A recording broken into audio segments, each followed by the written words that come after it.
अभी एकदम लू लास्ट 3 दिन पहले 40 डिग्री जितना भई रहे।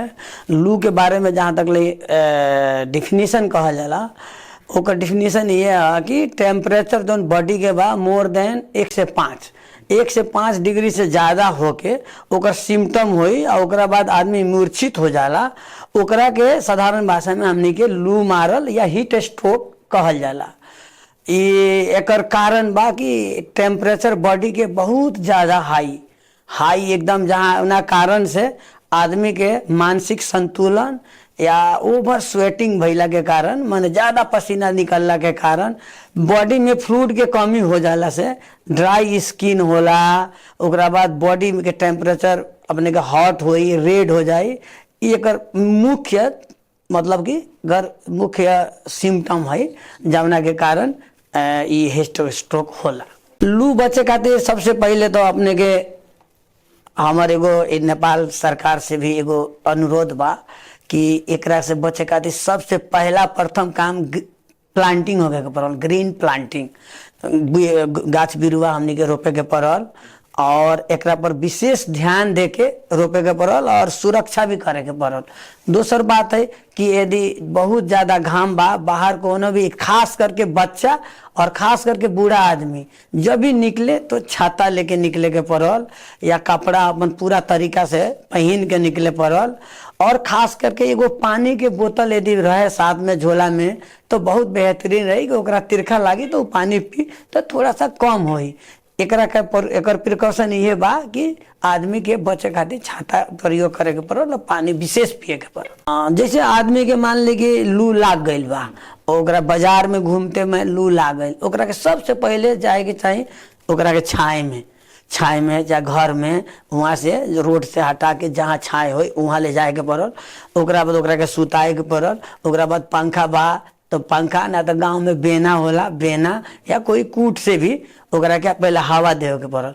ओकरा बाद पानी छापे के पड़ल, पानी पट्टी हमनी बोले निशान, जैसे कि टेम्परेचर बहुत ज़्यादा हाई रहेला, ओकरा चलते ओकरा के पानी पट्टी करे के बा। कोनो भी बुखार लागी तो पानी पट्टी करे के पड़ी, पानी पट्टी जरूरी पड़ी तो नहवावे के पड़ी। और खास करके यदि बर्फ मिले तो जहाँ जहाँ ये गड्ढा वाला सामान बा, जैसे कांख भइल, यहाँ भइल, घेंट के अगल बगल में भइल, ये थाई के नीचे भइल, इस समय या पेट में भइल, वहाँ पे पानी पट्टी कर तरह से थोड़ा जल्दी आराम होई। जब तक आराम ना होई ओकरा तब तक करे के बाद जब तक टेम्परेचर डाउन ना होई। वो आदमी बेहोश भइला के बाद, बेहोश भी रहेला लोग बहुत आदमी, ओकरा कारण वो मूर्छित से थोड़ा सा होश में आई तो पानी पियाओ के पड़ल प्रशस्त मात्रा में। जरूरी मिले तो अपने के जीवन जल पानी भी अमृत बराबर होई वैसन आदमी खातिर। फिलहाल इतना करे के बा। सबसे पहले ये गर्मी में अपने के बचे खातिर अपने के पानी बहुत पिए के पड़ी प्रशस्त मात्रा में। घाम में जाए खातिर अपने के सोच के जाए के बा हमरा कितना देर काम करे के बा। खास करके कृषक लोग के ज़्यादा होला और जे बहुत मेहनत करेला, मेहनत करे वाला कृषक, और एक एक रूम में कोई जरूरी नहीं कि घाम में निकलने से होई। एक एक रूम में यदि हवा कम बा, पंखा कम बा, आदमी 20 आदमी एक में कोचा गल बा, उस समय में भी हीट स्ट्रोक हो सकेला सफोकेशन के कारण। ओमें गर्मी होई, ओकर पसीना, खास करके एकर सिम्टम है पसीना, ओवर स्वेटिंग। हमनी के अंग्रेजी में थर्मो रेगुलेटिंग रहेला, हमनी के ब्रेन में थर्मो रेगुलेटिंग फेल हो जाला।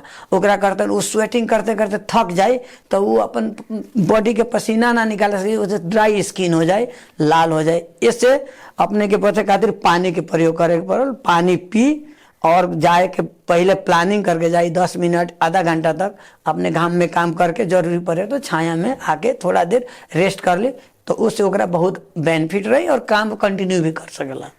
ये सबसे पहले गर्मी अभी पता लगा के जाए के पड़ल कि आज के टेम्परेचर कितना बा। खास करके ई नॉलेजेबल एजुकेशन वाला बात है, एमे सब लोग के जानकारी हो गए पड़ल। हमारे नगर पालिका, गाँव पालिका जितना भी बा ओकरा एगो माध्यम, कोनो भी अपने पत्रकार लोग के माध्यम से या अपने के अवेयरनेस करे के पड़ल कि हाँ हमने के काम तो करे ही के बा, बिना काम तो चले ना। अभी खास करके गेहूँ के सीजन बा तो ओकरा तो काम करे के बाद ओकरा अनुसार से ओकरा एक प्लानिंग कर ली तो ज़्यादा बेटर रही। ओकरा बाद जैसे खेत में काम करे जाए के बा तो पानी लेके जाए के पड़ल, छाता लेके जाए के पड़ल। छाता लेके भी बहुत लोग हर चलावेला, हर चलावेला तो छाता ओढ़ के भी चलावेला। अब बैल अनुसार बा, अब तो बैल के जमाना चल गए, अब तो ट्रैक्टर आ गए बा। तो ओकरा लगे हमारी ये रिक्वेस्ट बा कि पानी ज़्यादा पिए के पड़ल, छाता के प्रयोग करे के पड़ल, बच्चा लोग के बोले के पड़ल कि घाम में ना जाए के पड़ल, खास करके बूढ़ा लोग के करे पड़ल घर ही में रही, जौन काम बा घर से ही करे के पड़ल। और जाए के भी जरूरी पड़ी तो एगो अपना सेफ्टी के हिसाब से छाता प्रयोग करे के पड़ल और प्लांटिंग करे के पड़ल। ग्रीन अपना अपना घर में भी ग्रीन प्लांटिंग रही, उसे अपने के ऑब्जर्व करी, ईयर नया ईयर पैदा करी कह के। और एकरा खातिर चाहिए वो लोग ई एगो प्लानिंग करे के पड़ल और सब आदमी के एक दूसरा के एजुकेट करे के पड़ल।